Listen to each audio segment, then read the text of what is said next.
7h43, Philippe Bilger, bonjour. Bonjour. Éric de Montgolfier, bonjour.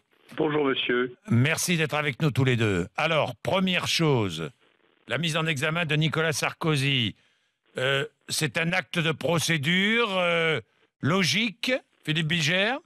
Pour moi, absolument. C'est une forme de normalité judiciaire, même si je peux comprendre, évidemment, qu'elle suscite un certain émoi médiatique. Ça ne fait jamais que la 7e procédure qui concerne l'ancien président, et je n'éprouve aucune stupéfaction civique. Bien sûr, la garde à vue a été une première. La mise en examen qui en découle est logique, puisque son avocat et le haut magistrat Azibert a également été mis en examen. Je sais qu'on va hurler à l'injustice, à la partialité, à l'acharnement, à la politisation de la magistrature, mais pour ma part, je suis fier des avancées de la justice. Éric de Montgolfier, même sentiment ou pas? Oui, bon, enfin encore que je ne connaisse pas le dossier, donc il est toujours un peu délicat de dire c'était justifié ou pas justifié. Mais c'est un acte de procédure que l'on rencontre si souvent et au quotidien dans nombre de palais de justice. Voilà, c'est la personnalité un peu particulière de celui qui en est l'objet, de ceux qui en sont l'objet même, qui peut susciter l'émotion, mais il n'y a pas lieu d'en avoir. C'est le passage normal et démocratique de la justice. Justiciable comme les autres, Nicolas Sarkozy? Comme un simple citoyen, Éric de Montgolfier? Écoutez, si la loi n'a pas prévu d'immunité particulière pour ce qui le concerne, je ne vois pas pourquoi la veulerie ou la poltronnerie lui en accorderait d'autres. Qu'en pensez-vous, Philippe Bilger? Je suis tout à fait de cet avis. Je comprends bien que psychologiquement, pour l'institution policière et judiciaire, il était difficile de considérer Nicolas Sarkozy comme un citoyen comme les autres, mais statutairement, officiellement, il l'est. Et on ne peut pas considérer que ce traitement est choquant dans une démocratie. Je sais déjà tout ce qui va se déverser aujourd'hui et je suis très heureux avec Éric de Montgolfier de répondre sur ce plan à vos questions.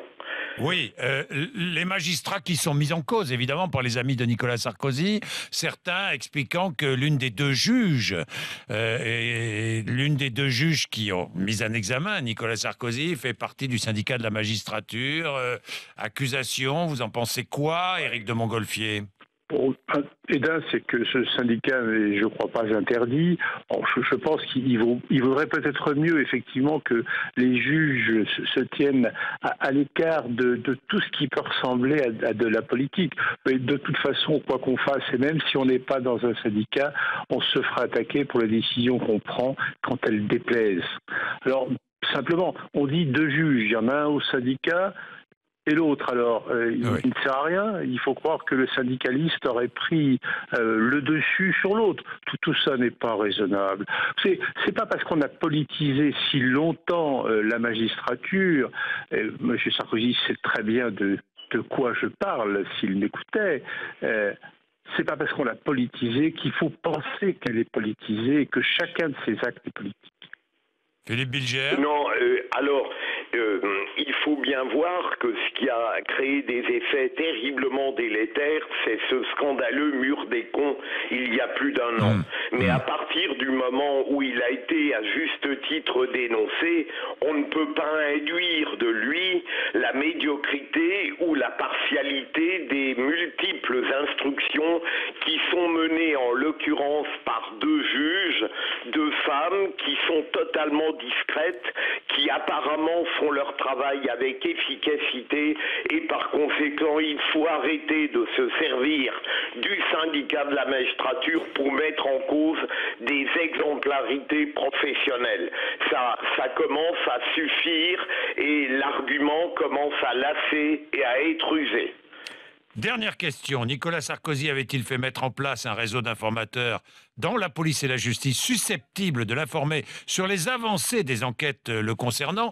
C'est la question posée et les juges cherchent des réponses à cette question. C'est bien cela, Éric de Montgolfier? Écoutez, oui, c'est ce que j'ai cru comprendre. Maintenant, a-t-il mis en place, là, vous vous posez une double question. Existe-t-il un réseau? C'est la première question. Après, est-ce qu'il a été volontairement mis en place? C'en est une autre. Bon, je ne pense pas qu'un président de la République ait besoin de mettre un réseau en place. Le réseau est naturel. Il est subséquent même à la place qu'occupe Nicolas Sarkozy à la tête de l'État, parce qu'il y a des gens qui ont été nommés qui lui sont redevables. Et puis, il y a des gens qui ont de la sympathie pour ce qu'il fait ou pour ce qu'il est. Donc, on sait bien que les tentations sont fortes dans la nature humaine de passer outre son devoir, hélas. Philippe Bilger, même question. Je ne crois pas que le réseau s'installe naturellement, même pour un ancien président. Et c'est pour cela que la constitution de ces informateurs est infiniment grave. Parce qu'à la fois, ce sont des gens qui ont transgressé, alors qu'ils ont de hautes responsabilités, leur devoir et qui, politiquement, espèrent un retour qui les gratifiera de récompense. C'est tout à fait grave par rapport à la démocratie. Merci à tous les deux, Philippe Bilger et Éric de Montgolfier. Vraiment merci. Il est 8h moins 10. Vous êtes sur RMC.